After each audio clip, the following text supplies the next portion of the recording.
Are you a high-performing parent, entrepreneur, or high achiever in pursuit of excellence?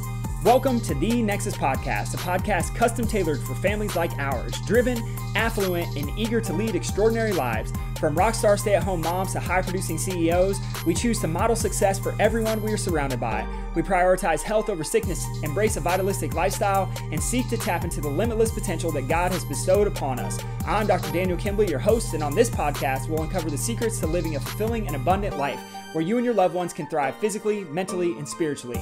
Together, we'll forge a path to greatness and unleash your God-given capabilities. Get ready to say yes to a life of true prosperity and well-being. This is The Nexus Podcast. Hey, what's up, fam? Welcome back to another episode of the podcast. And what I want to talk about this week is something that happened to me in Costa Rica a few weeks ago.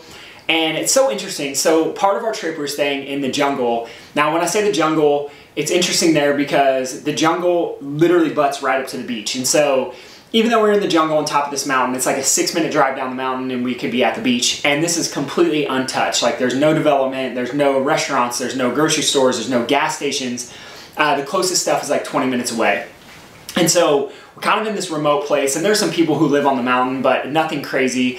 And so anyway, I share that with you because there's this concept, this idea that came up is one of the days I wake up, I go to the bathroom, I'm doing my normal morning routine, I go to turn on the water to wash my hands, and sure enough, there's no water. And I'm like, oh my gosh, my wife's gonna freak out when we had other problems with our Airbnb as well. Nothing bad, but it was just little things that were frustrating. And so this is kind of like the straw that broke the camel's back, where I'm like, oh my gosh, Heather's gonna flip out. She's gonna be so mad when she wakes up. I gotta get the water situation figured out. So I message in WhatsApp the woman who was supposed to take care of all of our stuff. She's kind of like our concierge for the home. And she immediately sends me a message back and she's like, hey, she's like, did it rain last night? This is what happens in the jungle. And of course it downpoured the night before. And so she walked me through this process of how to get the water to come back on. And so what I had to do is basically go to this, there's a water pump for the house, and it pumps water from these tanks that basically they just collect rainwater. And we pump the water into the house. And so the pump had shut off because it rained so much. I don't know why. I don't understand the electrical piece of it, but she's like, here's what you got to do.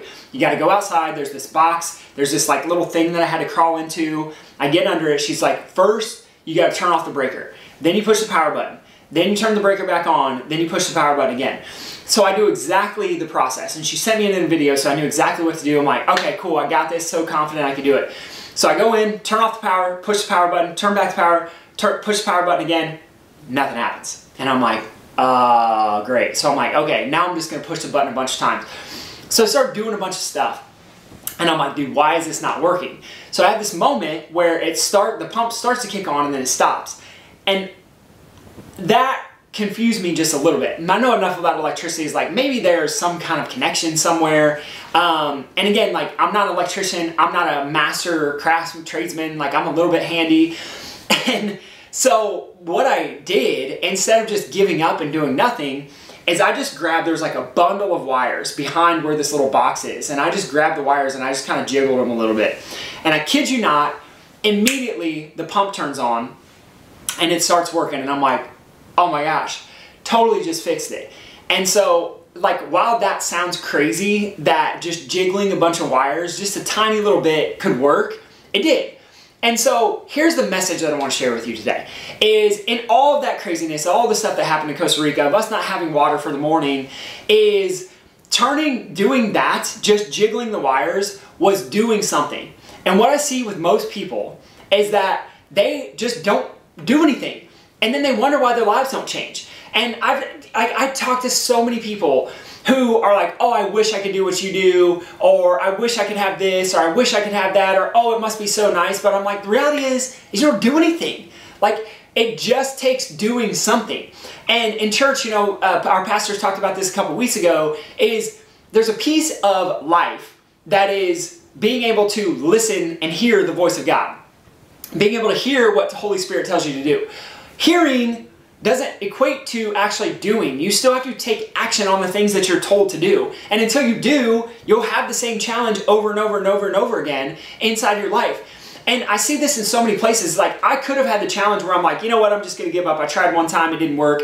And that's what a lot of people do is they go, I went to one chiropractor one time for one adjustment and it didn't work. I ate clean for 1 week and I tried this 1 week of this one program that was supposed to be 90 days long and it didn't work. I did XYZ for 10 days and it didn't work. I took these supplements for X amount of time and it didn't work. And the reality is, it's like, it's not that that stuff didn't work, it's that you didn't work.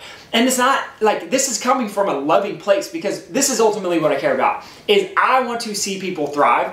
I want to see people not just alive and breathing on earth, but actually living a life of purpose and passion and presence and productivity and like all the things that we preach and talk about inside the office. The reality is like most people don't have a sense of purpose because they don't do anything. And I love people so much, and I know what's inside of all of us, and this is why I get fired up about this, is like, I could have given up and been like, you know what, I'm not handy enough, we're just gonna have the guys come out and do it. But here's what I knew, is that my wife waking up in the morning and not having water, she was gonna be upset. And it was gonna throw off her whole day, and it was gonna create a series of circumstances which I did not want inside of my life. So I made a decision that I was going to do something, and even though it didn't make sense, even though it seemed stupid, it's like, how often do we not just jiggle the cords? And like, whatever the jiggling the cords is for you is like doing something, making the decision to actually take an action and commit. Because I was like, you know what? I am not committed to having my family wake up and not have water. I'm committed to everybody waking up and this thing be taken care of, and then me telling the story of how funny it is on the backside. And that's exactly what happened. So my encouragement for you is this is a short episode this week. It's just like, where in your life are you not just jiggling the cords? Where in your life are you not doing something? And more importantly, is where are you not doing the thing that you know you're supposed to do? Because what I know and what I hear a lot of people say is, I know I should work out. I know I should eat clean. I know I should stop smoking. I know I shouldn't drink every night. I know I should stop watching porn. I know I should do XYZ. But then the question is, if you know that, then why do you not do it? And the reason that you don't do it is because, again, and I talked about this in the last episode, is because there's not a shift in identity. And my hope, part of my job as a chiropractor, is when we wake up the brain, is to help people start to live in this newfound abundance of their identity and who they are as a person and what's possible for their bodies and what's possible for their lives.